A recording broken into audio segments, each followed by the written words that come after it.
Assalamualaikum warahmatullahi wabarakatuh. Berjumpa lagi di channel Dunia 1001. Semoga keberkahan dan kebaikan tercurahkan untuk kita semua. Amin amin ya rabbal alamin. Pada kesempatan kali ini saya akan mengisahkan tentang kisah Abu Nawas dan peramal palsu.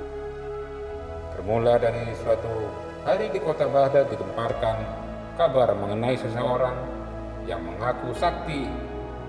Di depan orang-orang ia sesumbar, bisa mengetahui peristiwa yang akan datang. Sontak hal ini membuat masyarakat penasaran. Lalu beberapa di antara mereka ada yang sengaja datang untuk meminta diramal nasibnya oleh si peramal itu. Dengan ekspresi layaknya seorang sakti, orang tersebut memberitahu kepada pasiennya tentang nasib yang akan terjadi di kemudian hari. Dan orang yang mengaku sakti itu cukup pintar mengolah kata-kata, sebab apabila ramalannya tidak sesuai dengan kenyataan, ia beralasan karena si pasien telah melanggar aturan sehingga nasib baiknya tak kunjung datang.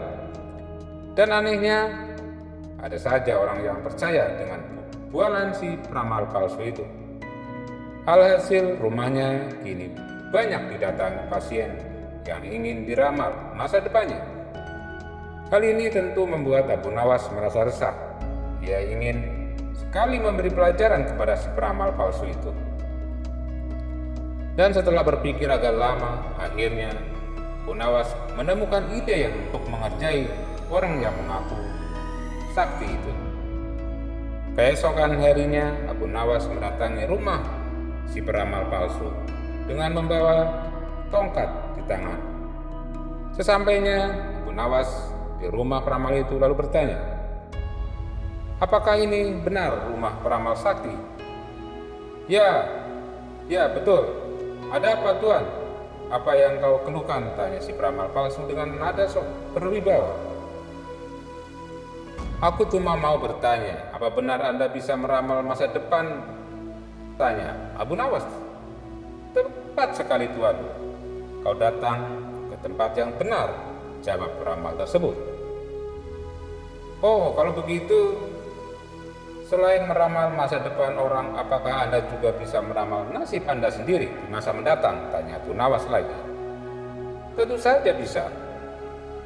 Aku bisa tahu apa yang akan terjadi pada diriku," jawab si peramal palsu itu. Setelah mendengar pengakuan si peramal itu, tiba-tiba Abu Nawas memukulkan tongkatnya tepat mengenai kepala si peramal itu. "Aduh, sakit.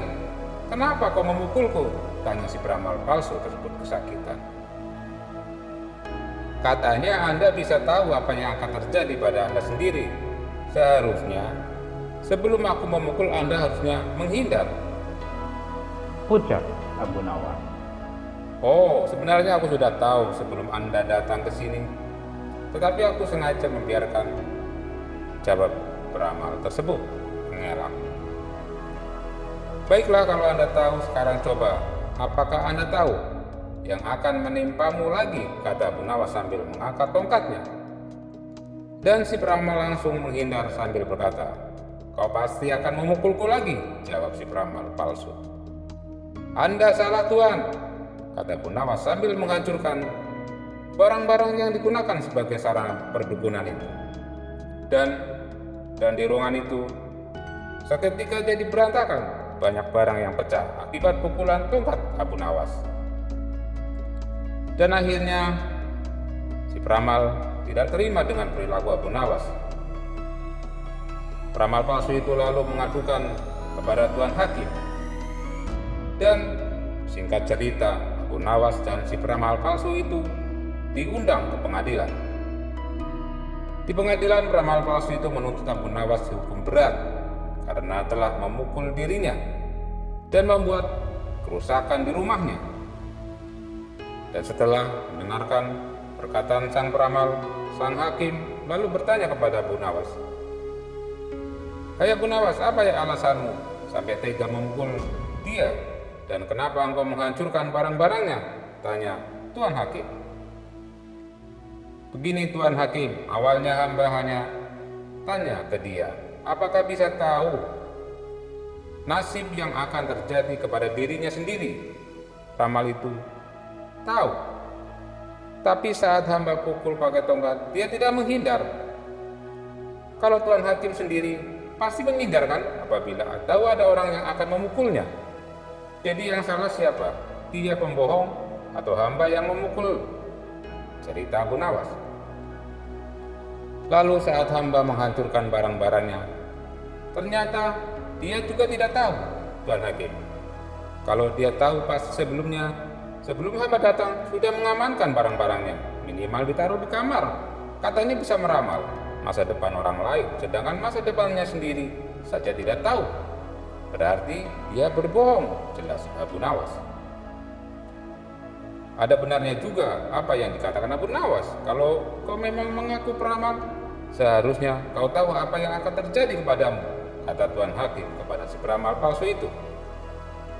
Dan akhirnya Hakim memutuskan Abu Nawas dibebaskan dari hukuman. Sementara orang yang mengaku peramal itu tak berani lagi membuka praktik ramalannya. Demikianlah cerita tentang kisah Abu Nawas dan sang peramal palsu. Mohon maaf kalau ada salah kata. Terima kasih. Jangan lupa like dan subscribe-nya biar saya tambah bersemangat. Wabillahi taufiq wal hidayah. Wassalamualaikum warahmatullahi wabarakatuh.